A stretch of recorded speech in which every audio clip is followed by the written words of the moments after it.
વહાલા ભક્તજનો, વિષય ઉપાસનાનો છે.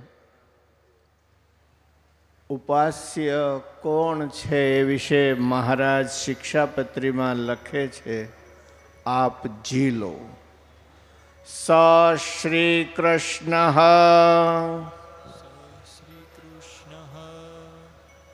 બોલો ને સમજાય એમ. સ શ્રી કૃષ્ણ પરમ બ્રહ્મ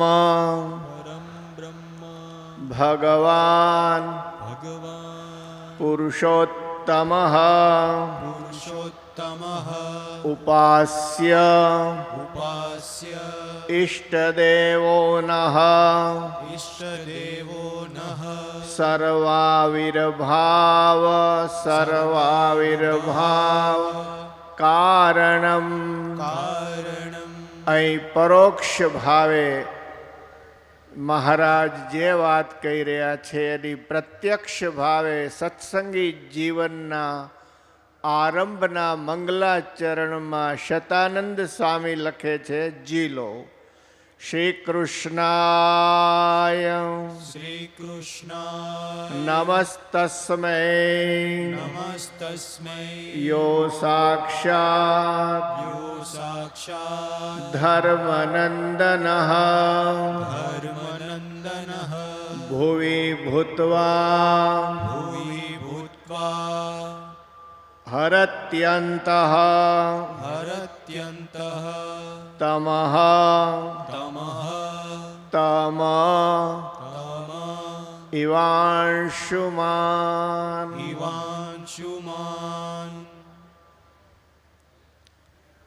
પૂજ્યપાદ આપણા સર્વના છત્ર સમાન આચાર્ય મહારાજશ્રી અને પૂજનીય લાલજી મહારાજશ્રીના અને માતુશ્રીના ચરણમાં હું વંદન કરું છું. પૂજ્યપાદ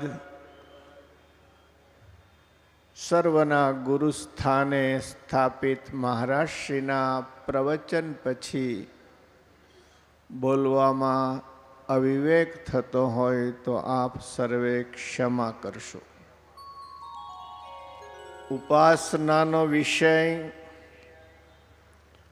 અભિમન્યુના 7 કોઠા વિંધવા જેવો છે. અભિમન્યુ જ્યારે ચક્રવ્યૂહમાં પ્રવેશ કરે છે ત્યારે માં કુંતાજીએ એમને રાખડી બાંધી છે. મને આજે આનંદ છે કે આ 7 કોઠા વિંધવા જેવા આ વિષયમાં પ્રવેશ કરતા પહેલા આચાર્ય મહારાજે મને કાળા તલનો હાર પહેરાવ્યો છે.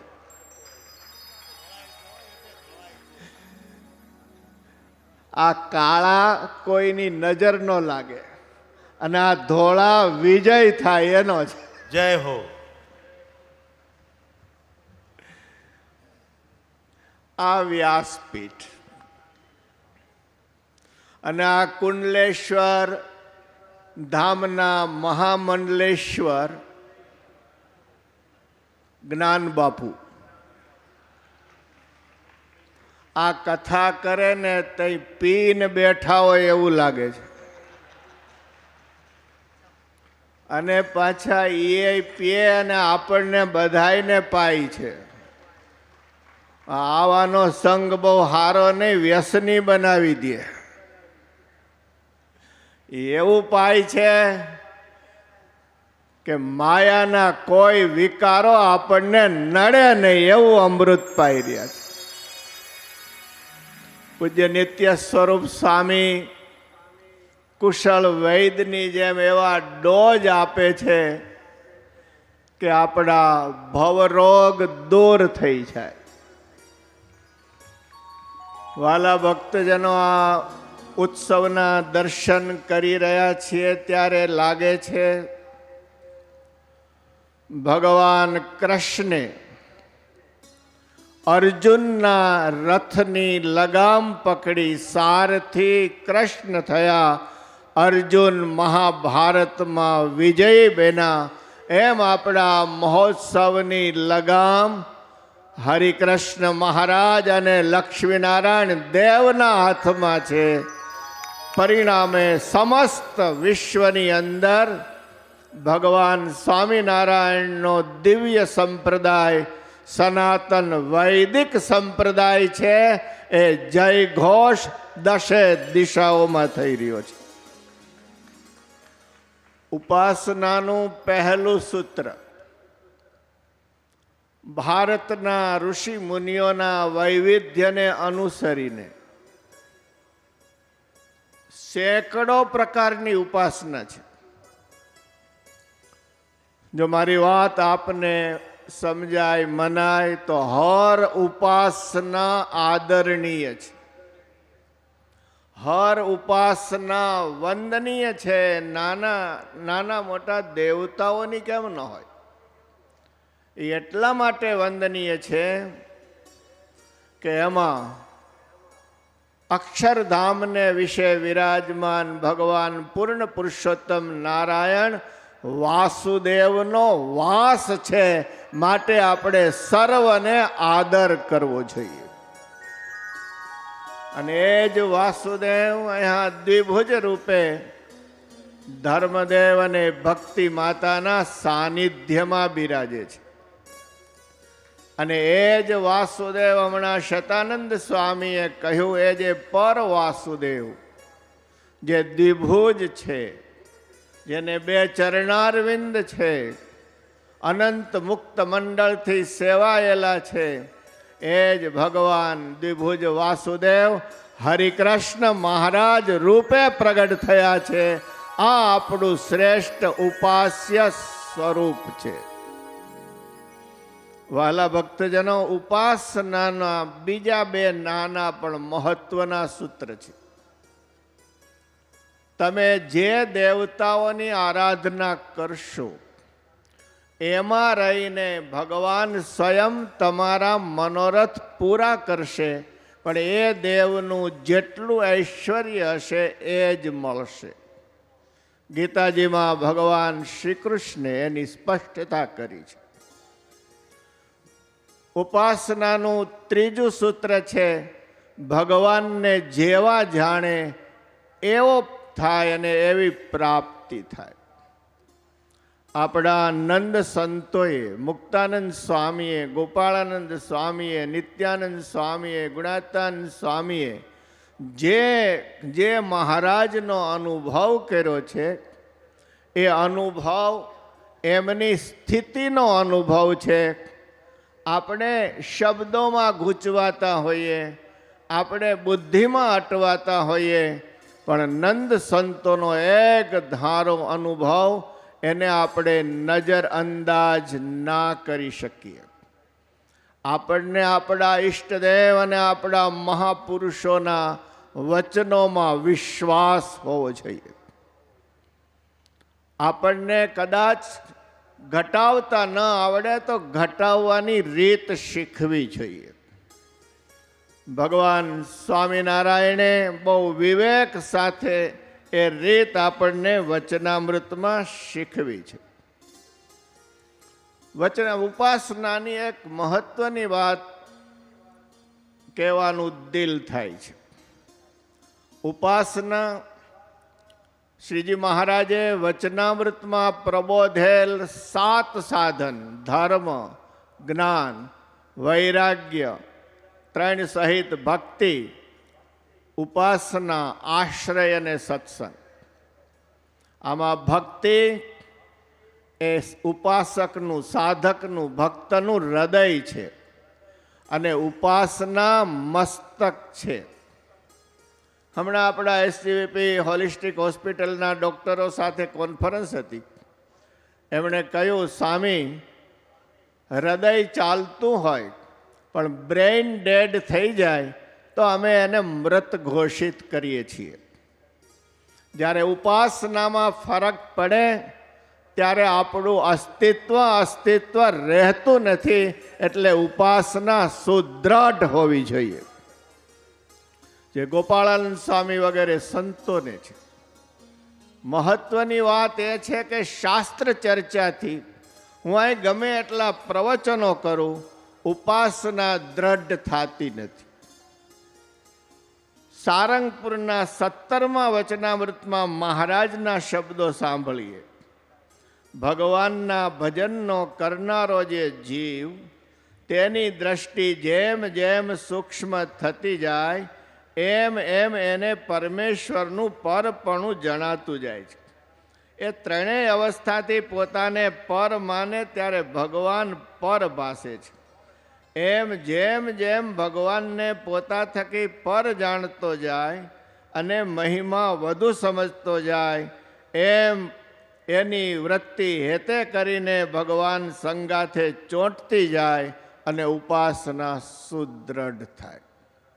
શબ્દોને ચાવવા કરતાં ભજન સ્મરણથી સાધનાથી ઉપાસના દ્રઢ થઈ શકે છે. એ મહારાજ વચનામૃતમાં આપણને બતાવે છે. સર્વશ્રેષ્ઠ ઉપાસ્ય કોણ છે? ભગવાન વ્યાસજીએ સ્પષ્ટ કર્યું છે. જે સર્વના કારણ હોય, સર્વ દેવોના દેવ હોય, સર્વાવિર્ભાવ કારણમ હોય એવા નારાયણો ધ્યેય એ વ્યાસજીનો મત છે. એ જ ઉપાસ્ય છે, એ જ ધ્યેય છે, એ જ પ્રાપ્ય છે, એ જ કર્મ ફળ પ્રદાતા છે અને એ જ ભગવાન સ્વામિનારાયણ સ્વયં છે. આ દ્રઢતા આપણા અંતરમાં થવી જોઈએ.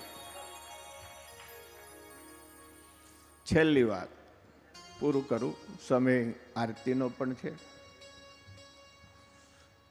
પૂજ્યપાદ મહારાજશ્રીના પાર્ષદો જરા રાજી રહેજો. ખાલી દ્રષ્ટાંત માટે તમને યાદ કરું છું. પહેલો દિવસ હતો, બહાર ઉદ્ઘાટન કરવું હતું. તડકો બહુ હતો. બાપજી 1 કલાક તડકે બેઠા. હું અહીંથી જોતો હતો. મને થયું કે આ છત્ર ક્યાં ગયું? તો પાર્ષદોનો કંઈ આશય નહોતો, પણ છત્રની છાયા પાર્ષદો ઉપર પડે.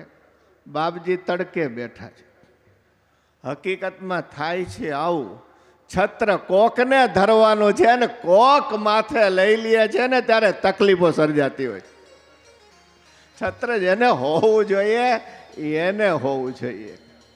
આ વિવેક સાથે અને આ ઉપાસના કામ ભગવાન દયા કરે કા સદગુરુઓ દયા કરે તો જ પ્રાપ્ત થાય છે.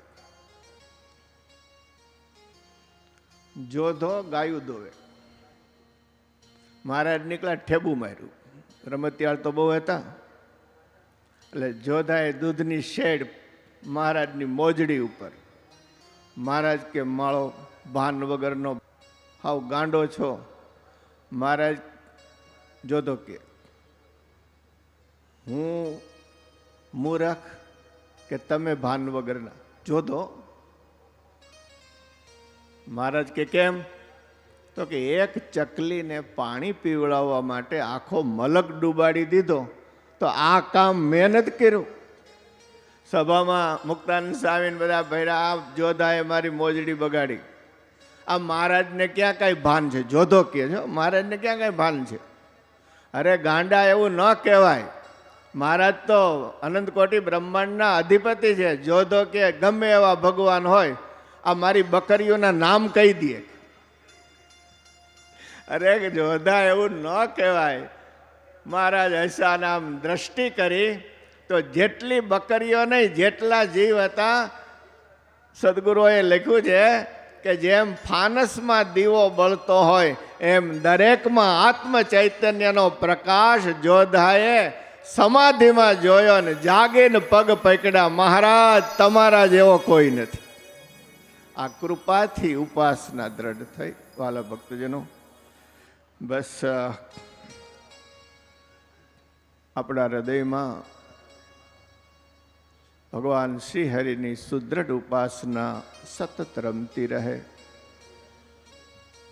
પૂજ્ય મહારાજ શ્રી